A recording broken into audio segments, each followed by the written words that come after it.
Good morning. This is Erwin St. Rose reporting for WKEJ News in Chicago.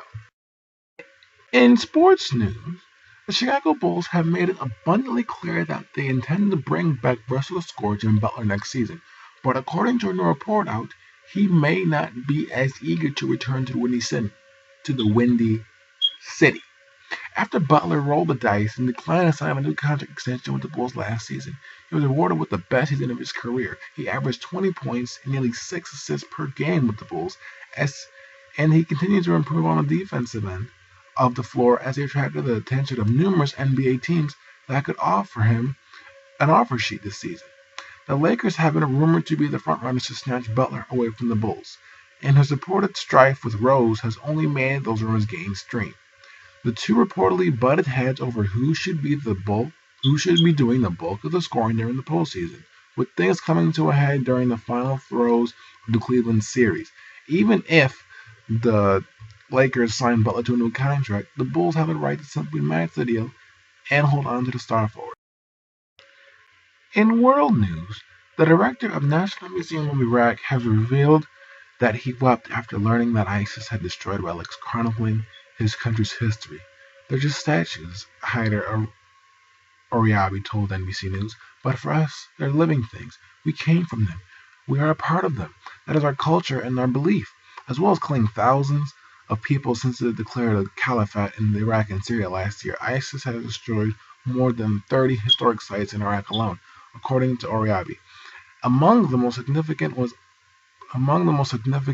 ISIS destruction of the 3,000-year-old city of Nimrud and its apparent smashing of relics in a Mosul museum earlier this year. The extremists say they destroy historic sites because they promote apostasy. Oriabi said he broke down in tears when the extremists attacked Mosul's museum. It was like someone wanted to kill you, like a murder, he said. He added that he felt the attacks on the antiques were kind of a war crime and part of a wider cultural war. Deliberate destruction of buildings declared to religion, art, science, like historical monuments, is a war crime, he said. Rouhani said that ISIS was using intentional destruction of cultural heritage as a weapon, which they are employing to terrorize the world.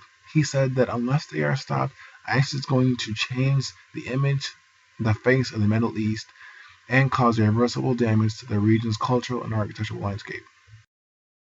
In local news, Chicago's Archbishop Blaise Cupich was recognized by Pope Francis in Rome on Monday, following last week's private meeting with the Pope. Cupich received the pallium at a special mass, along with more than 40 other archbishops. The pallium, a piece of cloth worn over an archbishop's vestments, symbolizes connection to the Pope, is reserved for newly named metropolitan archbishops. The archbishops received the palliums unofficially at the mass on Monday, but they will not receive them officially until August. Cupich will receive his pallium at Holy Name Cathedral. Cupich met Pope Francis for the first time during a private meeting in Rome on Friday at the Casa Santa Maria, where the Pope lives.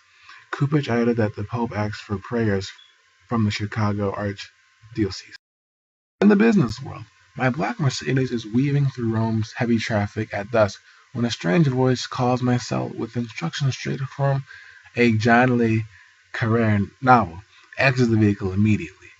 Walk toward the Colosseum about a half-mile away, and then call back when you approach an arch. Such are the cloak and dagger measures when you're scheduled to meet Katy Perry, one of the most famous and highest-earning stars in the world. She's seen more than her share of stadiums lately thanks to her year-and-a-half-long Prismatic World Tour, which included a Super Bowl halftime performance viewed on live TV by a record 118.5 million people, and will finally end this fall in Central America, punctuated by a headlining gig in front of 100,000 at Brazil's Rock in Rio.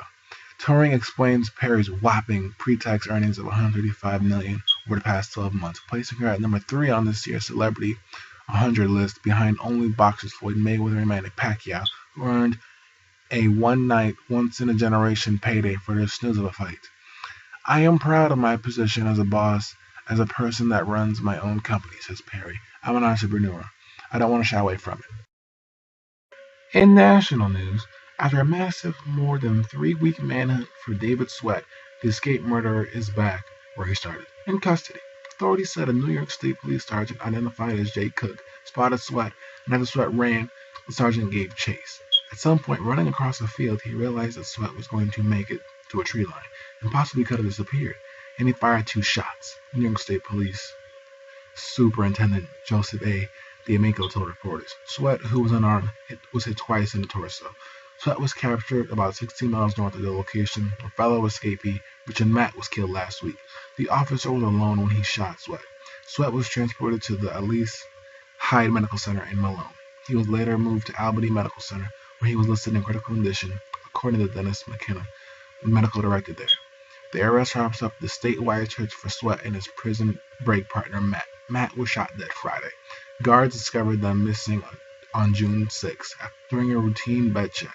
Law enforcement experts stressed Sunday that it's crucial Sweat survived so that officials can learn exactly how he and Matt escaped and help them. This has been Erwin St. Rose reporting for the WKEJ News in Chicago. Have a great day. Until next time, Chicago.